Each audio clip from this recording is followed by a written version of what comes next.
Hello everyone, welcome to स्व अध्ययन। मैं संगीता मैम आप सबको स्व अध्ययन पर स्वागत करती हूँ। आज हम कक्षा 8वीं की एक कविता पढ़ेंगे जिसका शीर्षक है यह सबसे कठिन समय नहीं। कवयित्री है जया जादवानी। चलिए पढ़ते हैं कविता। शीर्षक यह सबसे कठिन समय नहीं। कवयित्री जया जादवानी। नहीं, यह सबसे कठिन समय नहीं। अभी भी दबा है चिड़िया की चोंच में तिनका और वह उड़ने की तैयारी में है। अभी भी झरती हुई पत्ती थामने को बैठा है हाथ एक। अभी भी भीड़ है स्टेशन पर।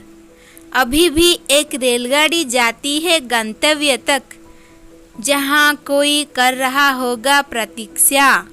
यहाँ पर कठिन का अर्थ है मुश्किल, तिन का अर्थ लकड़ी का छोटा टुकड़ा, झड़ती यानी गिरना, थामने का अर्थ है पकड़ना, रेलगाड़ी यानी ट्रेन, गंतव्य यानी लक्ष्य स्थल यानी जिस स्थान पर पहुँचना होता है, प्रतीक्षा यानी इंतजार।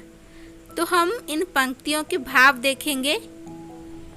जया जादवानी जी एक आशावादी लेखिका है और आशावादी दृष्टिकोण से इस कविता को उन्होंने रचा है। उनका कहना है कि अपने जीवन में जो समय अभी चल रहा है यह सबसे कठिन समय नहीं है। अभी भी सब कुछ ठीक है। लेखिका आगे कहती है कि अभी भी चिड़िया अपना घोंसला बनाने के लिए प्रयासरत है और वह उड़ने की तैयारी में है। अपने क्रियाकलाप करने के लिए, अपने घोंसला बनाने के लिए, अपनी जिंदगी संवारने के लिए, अर्थात सब काम सहज और सरल तरीके से करने के लिए अभी चिड़िया भी तैयार है। चिड़िया के माध्यम से वो कहना चाहते हैं कि अभी जो समय चल रहा है यह हमारी जिंदगी का सबसे कठिन समय नहीं है। कवयित्री की कहना यह है कि हमें किसी भी परिस्थिति में भी निराशा को मन में बांधना नहीं चाहिए। हमेशा आशावादी होना जरूरी है। सब काम सरल और सहज तरीके से हो रहा है। हम यह नहीं कह सकते हैं कि यह सबसे कठिन समय है। अभी भी लोग दूसरे की मदद करने के लिए तैयार रहते हैं, अर्थात गिरते हुए पत्तों को भी थामने के लिए कोई बैठा है। अभी भी लोग स्टेशन पर आते जाते रहते हैं। अभी भी एक रेलगाड़ी जाती है। रेलगाड़ी अभी भी यात्रियों को एक स्थान से दूसरे स्थान तक उनकी मंजिल तक लेकर जाती है, जहां उनका कोई प्रतीक्षा कर रहा होगा। रेलगाड़ी उनको अपनी मंजिल तक लेकर जाती है, अर्थात यह सभी क्रियाएं स्वाभाविक रूप से हो रही है। तो यह नहीं कहा जा सकता है कि यह सबसे कठिन समय है। यह सबसे कठिन समय नहीं है। गिरते हुए लोगों को थामने के लिए, उनकी मदद करने के लिए आज भी लोग तैयार होते हैं। अभी भी कहता है कोई किसी को, जल्दी आ जाओ कि अब सूरज डूबने का वक्त हो गया। अभी कहा जाता है उस कथा का आखिरी हिस्सा जो बूढ़ी नानी सुना रही सदियों से दुनिया के तमाम बच्चों को। अभी आती है एक बस अंतरिक्ष के पार की दुनिया से, लाएगी बचे हुए लोगों की खबर। नहीं, यह सबसे कठिन समय नहीं। समय यानी वक्त, कथा अर्थ कहानी, आखिरी यानी अंतिम शेष, हिस्सा यानी भाग, सदियों यानी पुराने समय से, तमाम का अर्थ है बहुत सारे, अंतरिक्ष का अर्थ है ब्रह्मांड, खबर यानी समाचार, कठिन यानी मुश्किल। अब इन पंक्तियों का भाव देखेंगे। कवयित्री भावार्थों के माध्यम से हमें क्या कहना चाहती है हम अब देखेंगे।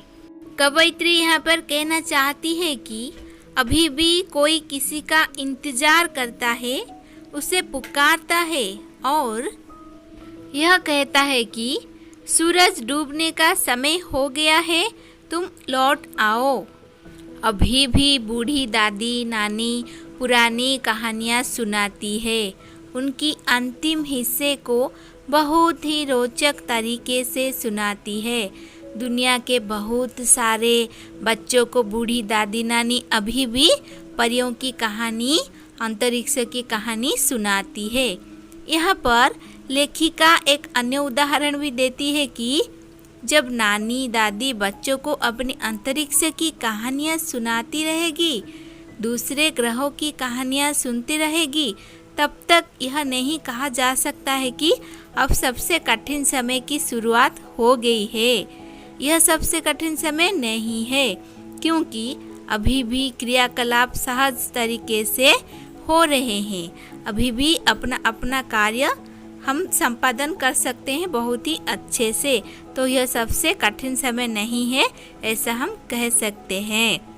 कवयित्री कहती है कि जब तक कोई किसी का इंतजार कर रहा है और कह रहा है कि सूरज डूबने का समय हो गया है, जल्दी आ जाओ, तब तक बूढ़ी दादी नानी की सुनाई कहानियाँ यहाँ पर गूंजती है। जब तक ये कहानियाँ गूंजती रहेगी, ये दुनिया बसती रहेगी, तब तक सबसे बुरा समय नहीं आ सकता। प्रथम पंक्तियों ने कवयित्री ने हमें यह समझाया, जया जादवानी जी ने, चारों ओर अविश्वास फैला है भले ही आज, फिर भी उनके मन में आशा की एक किरण बची है। वह कहती है कि यह सबसे बुरा समय नहीं है। अभी भी चिड़िया अपना घोंसला बनाने के लिए तिनका बटोर रही है। अभी भी पेड़ से टूटकर गिरने वाली पत्ती को थामने वाला एक हाथ बचा हुआ है।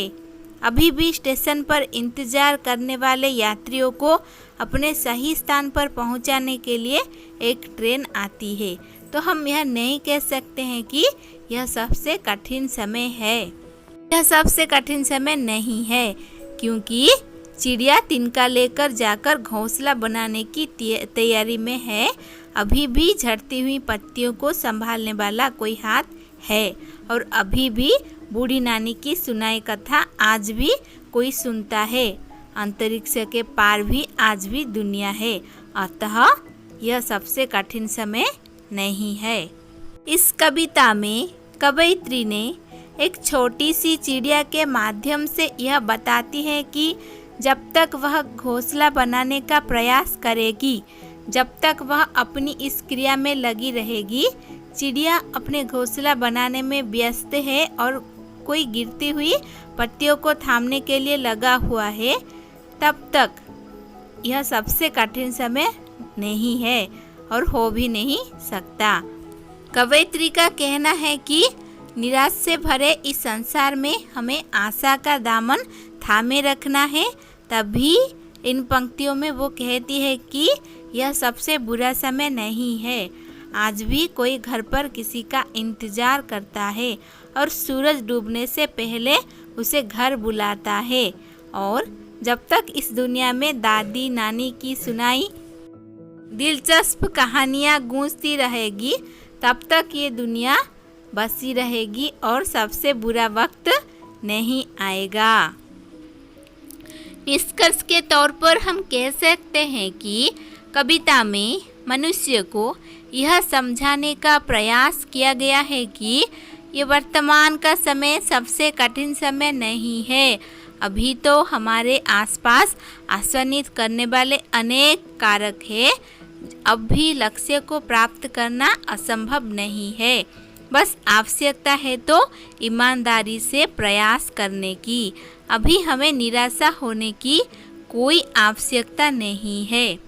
कवयित्री जया जादवानी द्वारा रचित इस कविता में मानव को कठिन परिस्थितियों में भी निराश नहीं होने की सलाह दी गई है। कवयित्री कहती है कि यह सबसे कठिन समय नहीं है। यह सिद्ध करने के लिए वह अनेक दृष्टांतों को भी प्रस्तुत करती है, जैसे कि हमने देखा चिड़िया का उदाहरण, रेलगाड़ी का उदाहरण तथा दादी नानी की कहानियों का उदाहरण भी कवयित्री यहाँ पर प्रस्तुत करती है। उनका कहना है कि संसार में जब इतना कुछ हो रहा है तथा होने को है, तो कहा जा सकता है कि यह सबसे कठिन समय नहीं है, अर्थात अभी भी कुछ करने की संभावना बनी हुई है। ऐसे में किसी को भी निराश होने की आवश्यकता नहीं है। इस कविता की जो शीर्षक है, यह सबसे कठिन समय नहीं, इस पंक्ति के माध्यम से ही कवयित्री मनुष्य को यह संदेश देना चाहती है कि लक्ष्य की ओर बढ़ने के लिए कोई समय मुश्किल नहीं होता, केवल मन में चाह रखकर आगे बढ़ने का प्रयास करना चाहिए। यह सबसे कठिन समय नहीं है। धन्यवाद।